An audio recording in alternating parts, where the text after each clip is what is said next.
എന്താണെന്ന് ഞാനൊരു പണി ചെയ്യണ കണ്ടുകൂടെ? പിന്നെ ചെയ്യാം. ഏതെന്ന് അറിയാൻ പാടില്ല, ഒരു പെണ്ണകത്തേക്ക് കയറി പോയി. അകത്തേക്ക് കയറി? ഏത് പെണ്ണ്? എനിക്ക് അറിഞ്ഞൂടെ, ചോദിക്കും മുമ്പേ പെണ്ണ് അകത്തേക്ക് പോയി. നീ ഇങ്ങനെ പുറത്തോട്ട് ഇറക്കി വിട്. എന്റെ ഇച്ചായ അതിനാരോ കൊല്ലാൻ വരുന്ന ഓടിക്കുന്നു പറഞ്ഞിട്ട് അകത്തേക്ക് പോയത്. ആകെ പേടിച്ച് പറിച്ചിരിക്കുവാ. ഞാനില്ല, ഒരു പെണ്ണിന്റെ കാര്യത്തിൽ ഇടപെട്ടതിനാണ് നീയൊക്കെ എന്നെ സംശയിക്കണം. ഇപ്പൊ ഞാനില്ല കൂടെ, വന്ന് ചോദിക്കില്ലെങ്കിൽ പ്രശ്നമാവും. എന്തോ വലിയ പ്രശ്നമാണെന്നാ തോന്നുന്നത്. ഏത് മുറിയിലാണ്? ഏതാ നോക്കിയില്ല, അകത്തുണ്ട്. പോണേന്നാ വർത്താനേ ജോസുട്ടിയാലോ. ഹലോ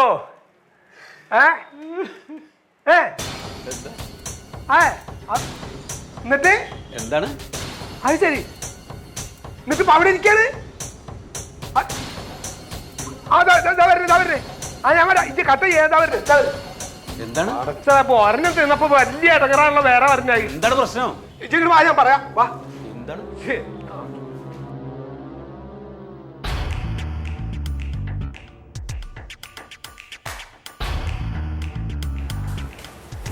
എന്താണ് പ്രശ്നം? ഒരാളെ കാണണം. ജെസി, അവളെ കൂടെ വിളിച്ചേ. ആരൊക്കെ കണ്ടോ? എന്തായിരുന്നു പുകില്?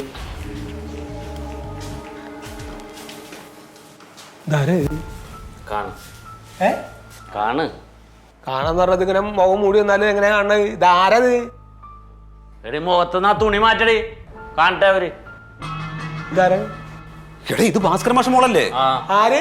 ഭാസ്കര മാഷയുടെ മോളാണ്. ഏത് അന്ന് നിങ്ങളെ പീഡിപ്പിച്ചു എന്ന് പറഞ്ഞ? അല്ല, മറ്റേ പ്രശ്നം ഉണ്ടായതോ?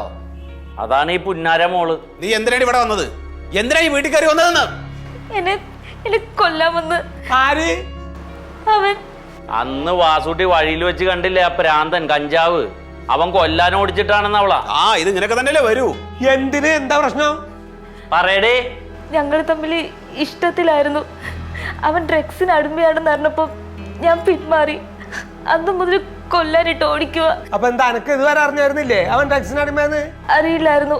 അന്നൊരു പ്രശ്നം ഞങ്ങൾ തമ്മിൽ വന്നപ്പോഴാ നിങ്ങളെന്നെ രക്ഷപ്പെടുത്തിയത്. ഞങ്ങള് രക്ഷിച്ചു, പിന്നെ എന്തിനാണ് ഞങ്ങൾക്കെതിരെ നീ കേസ് കൊടുത്തത്? അതെന്താ കൊടുത്തത്? അത് അയാൾ നിർബന്ധിച്ചിട്ടാ, ഇല്ലെങ്കിൽ കൊല്ലൂന്ന് ഭീഷണിപ്പെടുത്തി. ഇപ്പൊ എന്താ പ്രശ്നം മോളെ? ഇപ്പോഴും അത് തന്നെയാ. അയാൾ ഡ്രഗ്സ് കുത്തിയേക്കാൻ എന്നെ വിളിച്ചു. ഞാൻ വിസമ്മതിച്ചപ്പം കൊല്ലാൻ ഓടിക്കുക. ജീവനും കൊണ്ട് ഞാൻ ഇങ്ങോട്ടേക്ക് കയറി വന്നത്, ഇല്ലെങ്കിൽ മൂത്ത ആശ്രം ഓടിക്കുന്നു പറഞ്ഞു. ജെസി വാതില് തുറന്നിട്ടേക്കായിരുന്നു. ആരോ ഓടി അകത്ത് കയറി എന്ന് പറഞ്ഞ് നോക്കിയപ്പോ ഇവള്. അതാണ് പെട്ടെന്ന് നിങ്ങളെ വിളിച്ചു വരുത്തിയത് ഞാൻ. അതെ പൊന്നു മോളെ, എന്റെ കാര്യത്തിലൊന്നും ഇടപെടാനുള്ള അവകാശം അധികാരമൊന്നും ഞങ്ങൾക്കില്ല. അത് എന്റെ അച്ഛനോട് ചോദിച്ചാൽ അറിയാം. ഈ ഒരു കാര്യം ചെയ്യ്, ജിബടം കണ്ട വേഗം എത്ര പെട്ടെന്ന് വീട്ടിലേക്ക് പോയിക്കോ. ഇറക്കി വിളില്ല, അയാൾ എന്നെ കൊല്ലും. എന്നെ മൂത്ത ആശ്രം ഒഴിക്കുന്നു. മര്യാദക്ക് ഇറങ്ങി പോയിക്കോളണം ഇവിടുന്ന് കേട്ടാ. അതെ വേണ്ട, ഈ ഒരു കാര്യം ചെയ്യ്, ഈ എന്റെ അച്ഛനെ വിളിച്ചു പറയും. അല്ലാണ്ട് ഞങ്ങളൊന്നും ഇതിൽ ഇടപെടില്ല. വിളിച്ചോ. വിളിക്ക്. ഫോണില്ല. ഫോണില്ല, തല്ലി പൊട്ടിച്ച അയാള്. ഫോൺ അവൻ അടിച്ച് പൊട്ടിച്ചെന്ന് റോട്ടിലിട്ട്. നദ്ദില് വിളിച്ചോ. ഫോണൊക്കെ തരാം.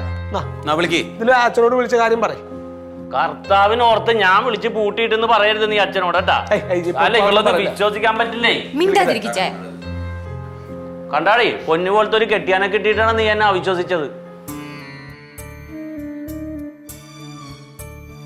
ഹലോ അച്ഛാ, ഇത് ഞാനാ, അമ്മ. അച്ഛാ,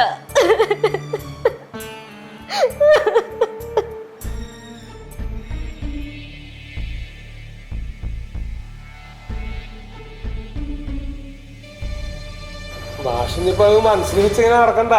ഞങ്ങൾക്ക് അതില് പ്രയാസമൊന്നുമില്ല. എൻ്റെ മകളെ നല്ല വിദ്യാഭ്യാസം ചെയ്യിച്ചു, പക്ഷെ അതിനൊക്കെ പക്വത അവളുണ്ടായില്ല. അതാണ് എനിക്ക് പറ്റിയ വീഴ്ച.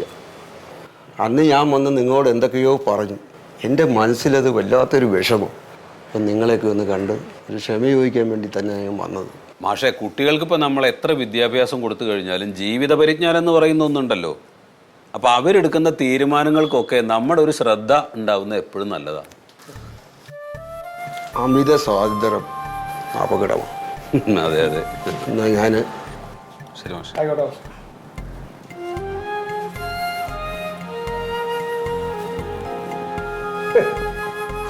എന്തായാലും നിങ്ങൾ അന്ന് ചെയ്ത പ്രവൃത്തി ഉണ്ടല്ലോ, അത് പാഴായില്ലടോ.